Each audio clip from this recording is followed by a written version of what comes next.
Assalamualaikum, selamat malam kepada dosen saya, Bu Silvi Ratna Juwita MPD.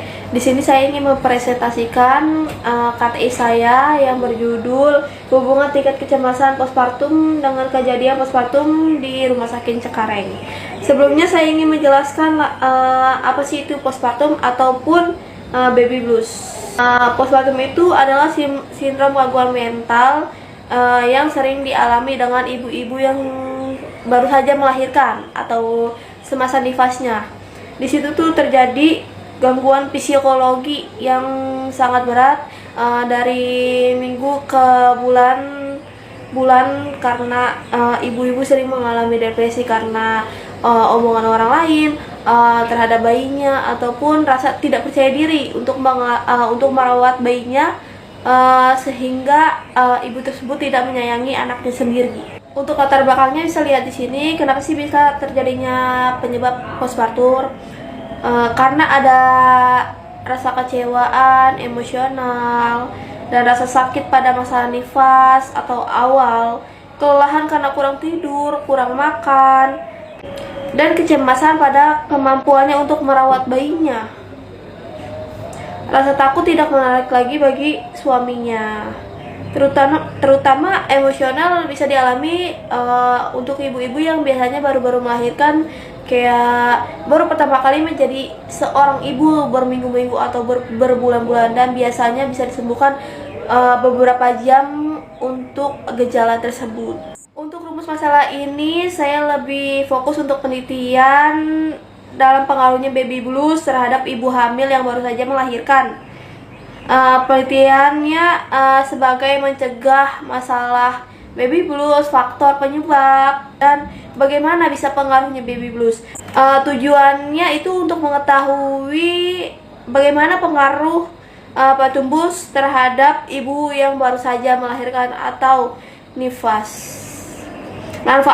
Manfaatnya untuk memberikan pemahaman dan pengaruh buruk yang harus dihindari terhadap ibu yang baru saja melahirkan ataupun postpartum. Di sini ibu yang habis melahirkan di RSUD Cengkareng mengalami depresi. Di sini ada Ibu S ya, yang pertama kali melahirkan seorang anak berjenis kelamin laki-laki dengan kelahiran normal ataupun spontan. Tetapi setelah 3 hari melahirkan, ibu ini mengatakan bahwa kurang tidur karena anaknya sering menangis terus.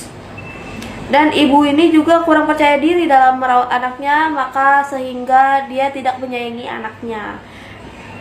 Untuk metode penelitian saya lakukan dengan kuantitatif.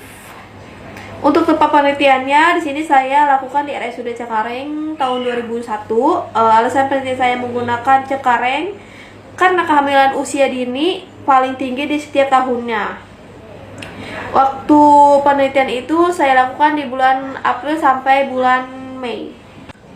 Untuk metode penelitian ini saya lakukan dalam penelitian secara ilmiah dan sistematis. Bab 4. Hasil pendahuluan. Hasil penelitian ini dilakukan di wilayah RSUD Cengkareng, merupakan pusat pelayanan kesehatan masyarakat yang melayani perawatan umum atau BPJS. Dan analisanya ini pengumpulan data dilakukan di wilayah RSUD Cengkareng pada tanggal 12 April sampai 3 Mei 2021 dengan cara